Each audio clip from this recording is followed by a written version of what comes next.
Welcome to Three Mothers, Day 11. And today it's about Viola. This one was kind of sad for me. So I found a calendar from 1982, and it's one of those, I think, little free calendars you get at the bank.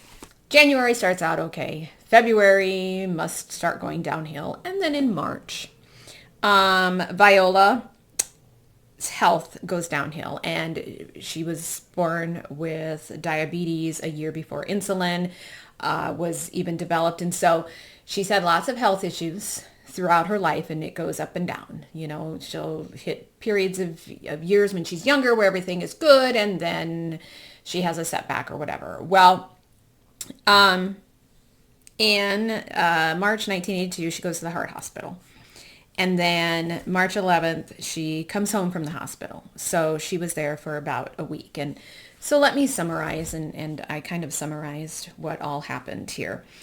Then Thursday, then in April, so she lasts a couple weeks.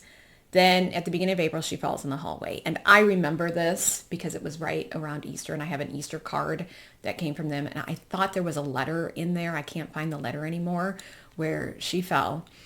But due to then all the other health conditions and her age at the time, it goes downhill very quickly. And she would have only been right around, I think, 60 years old at the time. She falls in the hallway, and that leads to an infection. And so then she goes to the hospital on April 26th. She has surgery April 28th. Then she comes back. Then June, she goes back to the hospital. She has surgery on her hip, and then she comes home from the hospital June 18th. And then she goes back to the hospital on June 30th and July 2nd and July 7th for appointments. She's back admitted to the hospital July 12th. She has surgery on her colon and her bowel on July 15th. She comes home from the hospital July 27th.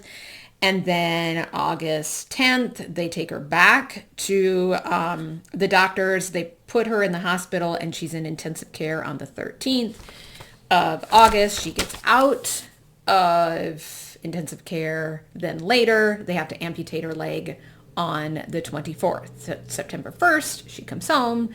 They have a nurse visit. She has more appointments. She goes back to the hospital October 18th. She doesn't come home until October 28th. She's got liver clinics and other types of clinics, and then she goes to the hospital on December 4th and doesn't come home until December 10th. And so even though my grandma was a grandmother at this time, Viola was a grandmother and a mother at this time, and I'm also looking at my own mother, remember, and she was functioning as a mother and a daughter to her mother during all this time. I'm looking at this bigger picture. And I'm also looking at it then from my grandpa's point of view. And this entire year, essentially, starting from the end of February all the way through to December, and I don't know what happened then come 1983, was ruled by Viola's deteriorating health.